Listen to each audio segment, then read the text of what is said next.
ذکر و تلاوت کا وقت مقرر کر لینے سے پابندی آسان ہو جاتی ہے۔ اب جو لوگ وقت مقرر نہیں کرتے پھر غفلت میں مبتلا ہو جاتے ہیں، اکثر کبھی کر لیا، کبھی نہیں کیا، کبھی ادھورا کیا، کبھی کمیت پوری نہیں، کبھی کیفیت پوری نہیں، تو پھر نفع کیسے کامل ہو؟ تو کوشش کرنی چاہیے وقت مقرر کر لیں تاکہ پابندی آسان ہو۔ ہاں اس وقت نہ کر سکیں تو پھر دوسرے وقت میں کر لیں۔ کون سا وقت مقرر کریں؟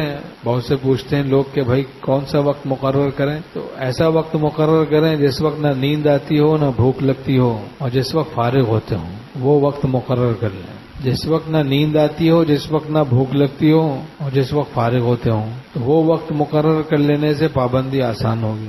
اگر اس وقت نہ کر سکے پھر دوسرے وقت میں کر لے، کسی دن مکمل نہ کر سکے تو پھر ذکر آدھا کر لے، لیکن کوشش کریں ہم ناغہ نہ ہو، بالکل وقت نہیں، چلتے پھرتے کر لیں۔ بعض سمجھتے ہیں کہ بھئی گاڑی میں جاتے ہوئے تلاوت یا ذکر کرنا بے ادبی کی بات ہے، تو پھر کیا گاڑی میں جاتے ہوئے گناہ کریں؟ تو بس اللہ اللہ کریں، اللہ اللہ کریں۔ یہ دھیان رہے کہ مجھ سے کوئی گناہ نہ ہو۔ اس زمانے کا پاس انفاس ہے، ہر سانس ذاکر رہنے کا طریقہ ہے۔ ہاں تحمل سے زیادہ وظائف نہ پڑیں، سر میں درد، غصہ زیادہ، نیند کم ہو تو ذکر پھر کم کر دیں۔ ہمارے شیخ رحمۃ اللہ علیہ فرماتے تھے بڑھانے کی اجازت نہیں ہے، کم کرنے کی اجازت ہے۔ بڑھانے کی اجازت نہیں ہے، کم کرنے کی اجازت۔ اللہ ہم سب کو اعتدال نصیب فرمائے، محرومی سے بچائے۔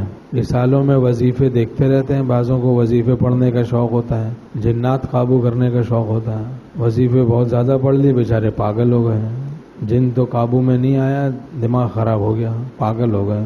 کتنے بیچارے اس طرح سے بے اعتدالی میں مبتلا ہو، غصہ بڑھ گیا۔ ہمارے شیخ رحمۃ اللہ نے فرمایا وہ ارحم الراحمین جو کہ خالق رحمت للعالمین صلی اللہ علیہ وسلم ہے، ان کا ذکر کر کے تو شان رحمت کا غلبہ ہونا چاہیے۔ یہ ہم میں یہ غصے کی بیماری بڑھ رہی ہے تو پتہ چلا ہم صحیح طور سے اس ارحم الراحمین کا ذکر نہیں کر رہے ہیں۔ حضرت خواجہ صاحب رحمہ اللہ نے پوچھا حضرت تھانوی رحمۃ اللہ سے کہ ذکر ذاکر کو مذکور تک پہنچا دیتا ہے تو پھر شیخ کی کیا ضرورت ہے؟ تو حضرت تھانوی رحمہ اللہ نے فرمایا خواجہ صاحب کاٹتی تو تلوار ہی ہے، لیکن جب کسی سپاہی کے ہاتھ میں ہو، بڑی تلوار تو نہیں کاٹتی، پہنچائے گا یہی ذکر، لیکن کسی اللہ والے کی نگرانی میں کرو گے تو پھر اللہ تک پہنچ جاؤ گے۔ تو بعض لوگ وقت مقرر نہیں کرتے، اس کی وجہ سے پابندی ذکر و تلاوت کی نہیں ہو پاتی۔ کبھی کر لی تلاوت، کبھی نہیں، کبھی ذکر کر لیا، کبھی نہیں، کیونکہ وقت مقرر نہیں کرتے تو پھر پابندی مشکل ہو جاتی ہے۔ وقت مقرر کر لینے سے پابندی آسان ہوتی ہے، اور پابندی ذکر بھی علامت استقامت